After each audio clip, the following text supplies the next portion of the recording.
আওয়ামী লীগকে বাদ দিয়েছে, এটার আমি কোনো অর্থ দেখি না। আওয়ামী লীগকে আপনি দল হিসেবে বাদ দিতে পারেন না। আপনি যদি আওয়ামী লীগকে বাদ দিতে চান তাহলে তার মামলা করে যেটা দোষী সাব্যস্ত করতে হবে দলকে। তার আগে আপনার যেটা লোক যারা খারাপ করেছে তাকে বাদ দিতে পারেন। দলকে কিভাবে বাদ দেওয়া যায় বিচার ছাড়া, একটু অ্যাডমিনিস্ট্রেটিভ অর্ডারে এগুলো করা হচ্ছে, এবং তার বিরুদ্ধে বললে আমাদেরকে নানান রকম ভয়ভীতি দেখানো হচ্ছে। পাতানো খেলার নির্বাচন আমরা হতে দেব না। নির্বাচন হলে নির্বাচন হতে হবে, এই নির্বাচন প্রকৃত নির্বাচন হতে হবে। এবং এখন যত তাড়াতাড়ি সম্ভব বর্তমান সরকার পদত্যাগ করে একটি তত্ত্বাবধায়ক সরকারের ব্যবস্থা করা উচিত, এটা আমাদের দাবি। যখন সবচেয়ে কম ভোট পেয়েছে আওয়ামী লীগ এবং জাতীয় পার্টি, তখনও জাতীয় পার্টি 47% ভোট পেয়েছে, তখনও বিএনপি আর জামাত পেয়েছে মাত্র 45%। কিন্তু এই আওয়ামী লীগকে বাদ দেওয়া হয়েছে, জাতীয় পার্টিকে বাদ দেওয়া হয়েছে, আর 3% লোক আর জামাত এবং নিয়ে তারা এখন ইলেকশন করতে চাচ্ছেন। তারা এই ইলেকশন করতে গেলে কি হবে? ইলেকশন করতে গেলে এটা কোনো ইলেকশন হবে না। যে ইলেকশনের জন্য আমরা শেখ হাসিনাকে ফেসিবাদ বলি, যেই পাতানো খেলার জন্য শেখ হাসিনার বিরুদ্ধে আমরা অবস্থান নিয়েছিলাম, এই সরকার একই কাজ করছেন এবং ওরা ঐক্য কমিশনের নামে অনৈক্য কমিশন তৈরি করেছেন। সেখানে তার দেশের অর্ধেক লোককে বাদ দিয়ে একটা ঐক্য করার চেষ্টা করছেন। এইটা একটা আমি মনে করি বড় ধরনের ষড়যন্ত্র দেশের বিরুদ্ধে। বান্ডেল থাকলে প্রতি সেনমানিতে টাকা বাঁচবে। বিকাশ সেনমানি বান্ডেল কিনে জিতুন প্রতি লেনদেনে। কোনো নিরাপত্তা নাই, কোনো কিছুর কোনো নিরাপত্তা নাই। মানুষের তার পরিবারের নাই, তার বাড়ি ঘরের নাই, তার ব্যবসা কোনোখানে কারো নিরাপত্তা নাই। ব্যবসা ভেঙে দিচ্ছে, বাড়ি ঘর লুটপাট করে দিচ্ছে, যে কোনো সময় মহিলাদেরকে অসম্মান করা হচ্ছে, যে কোনো যার যা ইচ্ছা করে যাচ্ছে। এবং প্রতিদিন আমি এখন দেখলাম যে প্রতিদিন এখন আমরা যেটা খবর পাচ্ছি এবং বিভিন্ন লিবারে দেখছি, ইতিহাসে সর্বোচ্চ প্রতি মাসে খুন হচ্ছে, বিভিন্ন জায়গায় খুন হচ্ছে। খুন গুম না কেনারা বন্ধ করছে। কোন গুম তো দরকার নাই, কেননা সকলের সামনেই তো করা হচ্ছে এবং কাউকে বাধা দেওয়ার কোনো অবস্থা নাই। সেই অবস্থায় দেশ এখন যখন মানুষের আয় ইনকাম নাই, আমাকে আমার যে চুল কাটে সে নাপিত বলে, স্যার আমরা তো চলতে পারছি না। কেন? চুল কাটতে মানুষে আসে না, কেন মানুষের হাতে টাকা নাই। ট্যাক্স দিবে কোত্থেকে? সরকার এটা বুঝতেছে না, কয়েকদিন পর ট্যাক্স পাবে না এবং কেমনে সরকার চলবে এটা আল্লাহ একমাত্র জানে। সমস্ত অর্থনৈতিক কর্মকাণ্ড স্থবির হয়ে গেছে। যখন একটা মিল ফ্যাক্টরি চলে, তার আশেপাশে রেস্টুরেন্ট চলে, তার ওষুধের দোকান থাকে, কসমেটিকের দোকান থাকে, অনেক কিছু চলে, সব বন্ধ, সব বন্ধ। কারো হাতে কোনো পয়সা নাই। তো দেশ যাচ্ছে কোথায়? কিন্তু জিনিসপত্রের দাম কি কমছে? প্রত্যেক দিন বাড়ছে। এখন কথা হলো ইনকাম নাই, জিনিস দাম বাড়ছে। তাহলে কি করবো? আমি যা খাই তার চেয়ে অর্ধেক খাবো। অনেকে যারা অর্ধেক খাইতেন তারা খেতে পারছেন না। দেশ দুর্ভিক্ষের দিকে ধাবিত হচ্ছে। কিছু কিছু কিছু অংশে এখনো দুর্ভিক্ষ শুরু হয়ে গেছে। আপনারা বিভিন্ন জায়গায় যদি ওই টিসিবির গাড়ি যেখানে ন্যায্য মূল্যে দেওয়া হয়, সেখানে যদি দেখেন মানুষকে যতটুকু দেওয়ার কথা তার চেয়ে 10 গুণ মানুষ অনেক আগের থেকে বসে থাকে, পয়সা দিয়ে কিনছে। কিন্তু তারপরেও তারা ওইখানে যায় দাঁড়িয়ে থাকছে সারা দিনের জন্য। এতটুকু মানুষের অবস্থা। আমরা যারা ঢাকা শহরে লাক্সারি লাইফ লিড করে সেটা সবসময় ছিল। যখন 1950 সালে দুর্ভিক্ষ লক্ষ লক্ষ লোক মারা গেছে, তখনও কলকাতা শহরে বড় বড় থিয়েটার, বড় বড় মল খুব ফ্যাশনের সঙ্গে চলছে। সেটা হয়তো দেখে অনেকে মনে করে বাহ, বাংলাদেশের মানুষ ভালো আছে। বাংলাদেশ দুর্ভিক্ষের দিকে যাচ্ছে। আর একটি বড় কাজ এখন এই বর্তমান সরকার করতে সক্ষম হচ্ছে, সেটা হলো দেশকে একটা গৃহযুদ্ধ বাঁধিয়ে দেওয়া। ওইটা ওনাদের এখন একটা এজেন্ডা বলে আমার মনে হচ্ছে। কারণ সামনের দিকে গৃহযুদ্ধ হবে, তারপরে দুর্ভিক্ষ তো আছেই, দেশের মানুষ সব মরবে, দেশের মানুষ অশান্তিতে থাকবে। এমন একটা অশান্তির পরিবেশ দেশে সৃষ্টি করা হয়েছে, বাংলাদেশের কোনো মানুষের মধ্যে শান্তি নাই, সকলে অশান্তিতে নির্ভর করছে। এখন আমি সেই জন্য একদিন বলেছিলাম যে আমরা একজন নোবেল শান্তি স্থাপনের জন্য নোবেল প্রাইজ পাওয়া একজনকে এখানে আনা হয়েছিল। উনি এখানে কাজ করছেন, উনি সর্বোচ্চ হয়েছেন, সবাই অনেক আশা নিয়ে বসে আছে। কিন্তু সবাইকে হতাশ করে উনি এখন দেশকে যেভাবে অশান্তির দিকে নিয়ে যাচ্ছেন, আমার কাছে অনেক সময় মনে হয় অশান্তির জন্য যদি কোনো নোবেল প্রাইজ বা এই ধরনের কোনো প্রাইজ থাকে, সেটার জন্য বর্তমান তত্ত্বাবধায়ক সরকার এবং তাদের প্রধান এটার জন্য এখন এত কম্পিটিশন করতে চাচ্ছেন বা কম্পিটিশন করার উপযুক্ত হয়ে দাঁড়িয়েছেন। দেশ এখন এই পরিস্থিতি চলছে। আপনার কেন আমি বলছি গৃহযুদ্ধের দিকে যাচ্ছে, আপনারা একটা কথা দেখবেন, আমি কতগুলো ফিগার বলি। দুটো নির্বাচন, একটা হলো অষ্টম নির্বাচন, একটা হলো নবম। এই দুটি নির্বাচন দেশে বিদেশে গ্রহণযোগ্য হয়েছে। একটা হলো 2001 সালে, একটা হলো 2008 সালে। 2001 সালে বিএনপি এবং জামাত ল্যান্ডস্লাইড ভিক্টরি পেয়েছিল এবং আমরা আলাদা করেছিলাম, আওয়ামী লীগ আলাদা করেছিল। আর 2008 সালে আওয়ামী লীগ সহ মহাজোট করে আমরা করেছিলাম এবং সেখানে বিএনপি জামাত জোট ছিল, সেখানে আওয়ামী লীগ ল্যান্ডস্লাইড বিক্রি হয়েছে। এই নির্বাচনগুলি সম্পর্কে কারো কোনো সন্দেহ, কোনো অবকাশ নেই। কিন্তু এই নির্বাচনে দেখা যায়, ফলাফলে দেখা যায় কয়েকটা ইন্টারেস্টিং জিনিস। একটা হলো আওয়ামী লীগ, বিএনপি, জাতীয় পার্টি আর আমাদের জামাত ছাড়া বাকি শুধুমাত্র 3% ভোট থেকে, আর 3% থেকে 3% হলো ইন্ডিপেন্ডেন্ট। মানে এই বাকি যে 50 দল 100 দল সবের ভোট সংখ্যা হলো 3%।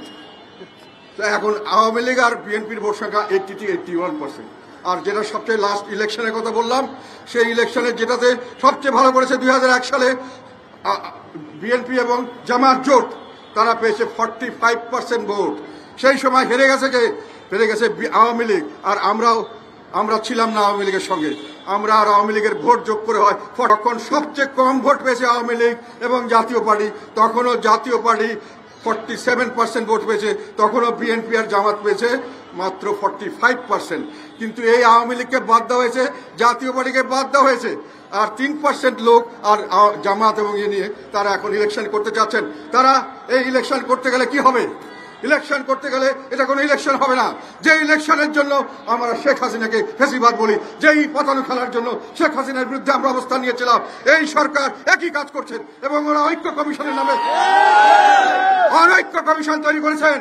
সেখানে তার দেশের অর্ধেক লোককে বাদ দিয়ে একটা ঐক্য করার চেষ্টা করছেন। এইটা একটা আমি মনে করি বড় ধরনের ষড়যন্ত্র দেশের বিরুদ্ধে। সংস্থা এবং যত ধরনের ইনস্টিটিউশন আছে, প্রতিষ্ঠানকে নিজের কবজায় করে উনি রাখতে পারে নাই। বাংলাদেশের মানুষ তাদেরকে লাঠি দিয়ে ফেলে দিয়েছে এবং বাংলাদেশের মানুষ 2 মিনিট লাগবে না।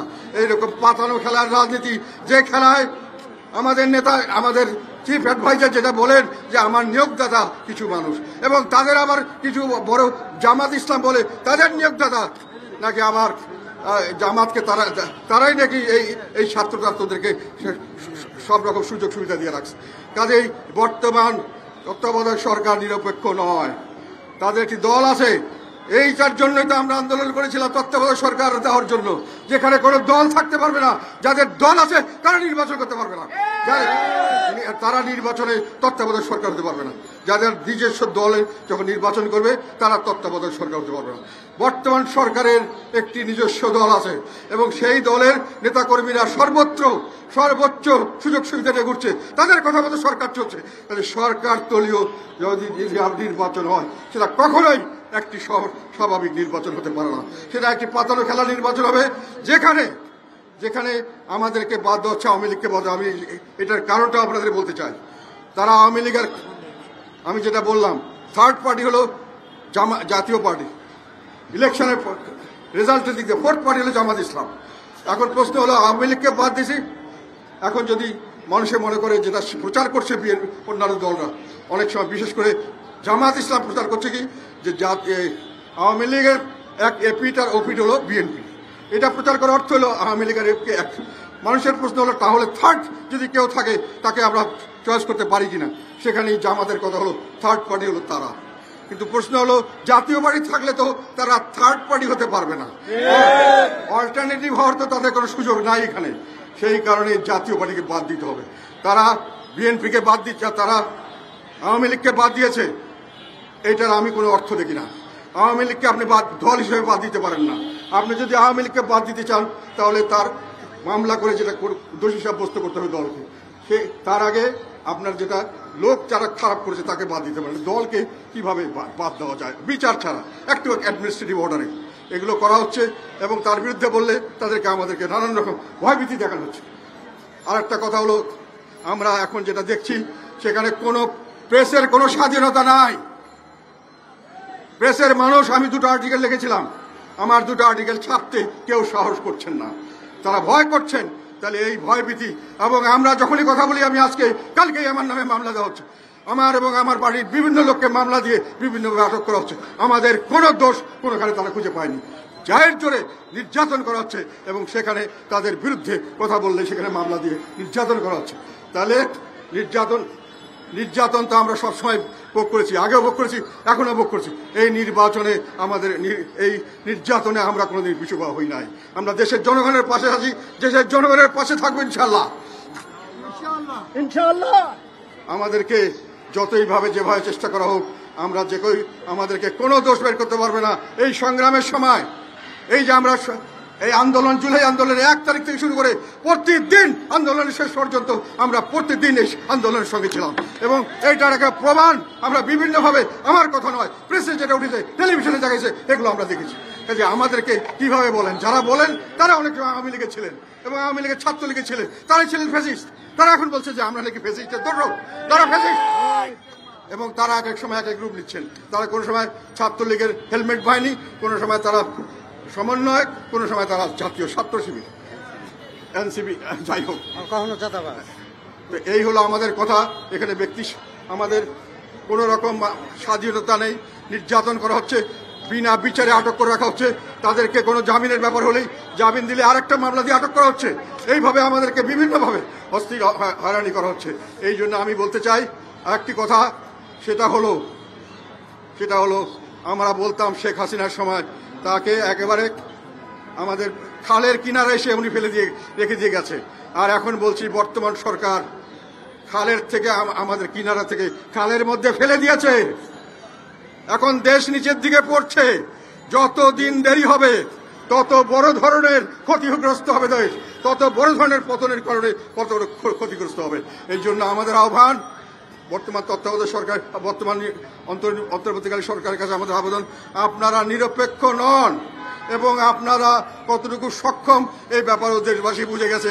আপনাদের কোনো ভালো নির্বাচন দেওয়ার সক্ষমতাও নাই। কাজেই আপনারা চলে যান, একটা তত্ত্বাবধায়ক সরকারকে দেন যে সম্পূর্ণ নিরপেক্ষভাবে নির্বাচন পরিচালনা করবে এবং সবাইকে সমান সুযোগ দেবে, যাতে করে দেশে একটা রাজনৈতিক স্থিতিশীলতা আসে। রাজনৈতিক স্থিতিশীলতা আসলেই দেশে আবার বিনিয়োগ আসবে, আবার বিদেশি আমাদের বিভিন্ন ধরনের ফান্ড আসবে, মানুষের চলাচল করবে, স্বাভাবিকত্ব আসবে।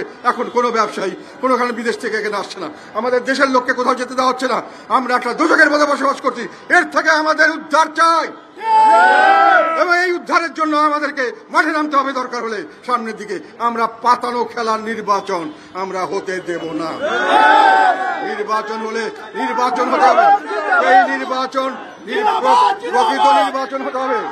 এবং এখন যত তাড়াতাড়ি সম্ভব বর্তমান সরকার পদত্যাগ করে একটি তত্ত্বাবধায়ক সরকারের ব্যবস্থা করা উচিত, এটা আমাদের দাবি। এবং তাকে আমরা বলবো প্রশাসন এবং সর্বক্ষেত্রে সবার সঙ্গে সেইভাবে বন্দোবস্ত করে আপনারা এমন বন্দোবস্ত নেন যেটার থেকে সাধারণভাবে একটা সঠিক অ্যাডমিনিস্ট্রেশন, সম্পূর্ণ নিউট্রাল অ্যাডমিনিস্ট্রেশন আন্ডারে আমরা ইলেকশন করতে পারবো, যেখানে সত্যিকার অর্থে দেশের সকল মানুষ সুখী হবে, তারা এই নির্বাচন নিয়ে সন্তুষ্ট হবে। সকলে মিলে তখন আমরা দেশকে সামনের দিকে এগিয়ে নিয়ে যাবো, দেশকে এই ভয়াবহ অবস্থা থেকে উত্তরণ করবো, অশান্তির দেশ থেকে শান্তির দেশে চলে যাবো। আমরা আজকের দুর্বল দেশ থেকে, আমরা দুর্ভিক্ষপীড়িত দেশ থেকে আমরা একটা সচ্ছল দেশে পরিণত হব ইনশাআল্লাহ।